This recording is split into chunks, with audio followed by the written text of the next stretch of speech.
વડોદરામાં ઈંધણનો જથ્થો વિપુલ પ્રમાણમાં ઉપલબ્ધ હોવાની જિલ્લા તંત્રની સત્તાવાર જાહેરાત. વડોદરા જિલ્લા વહીવટી તંત્ર દ્વારા ઈંધણની અછત અંગે વહેતી થયેલી પાયાવિહોણી અફવાઓનું સત્તાવાર ખંડન.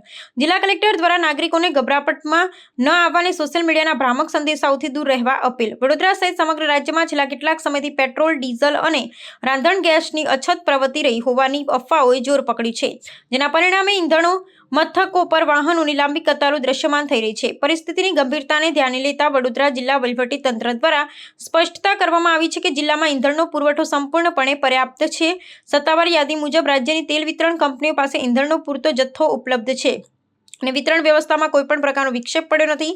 વહીવટીતંત્રના વિશ્લેષણ અનુસાર સોશિયલ મીડિયાના માધ્યમથી ફેલાવવામાં આવતી ખોટી માહિતીને કારણે જનસામાન્ય બિનજરૂરી ભય વ્યાપ્યો છે. જિલ્લા પુરવઠા અધિકારીએ જણાવ્યું છે કે પુરવઠા શૃંખલા અવિરતપણે કાર્યરત છે અને તમામ ઈંધણ મથકો પર નિયમિત રીતે જથ્થો પહોંચાડવામાં આવી રહ્યો છે.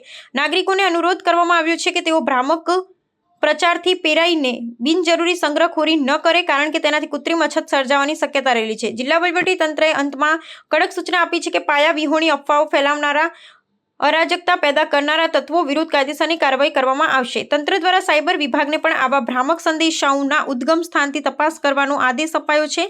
નાગરિકોને માત્ર સત્તાવાર સરકારી માધ્યમો દ્વારા જારી કરાયેલી માહિતી પર વિશ્વાસ રાખવા અને અફવાઓ પર પૂર્ણ વિરામ મૂકવા માટે સહયોગ આપવા વિનંતી કરવામાં આવી.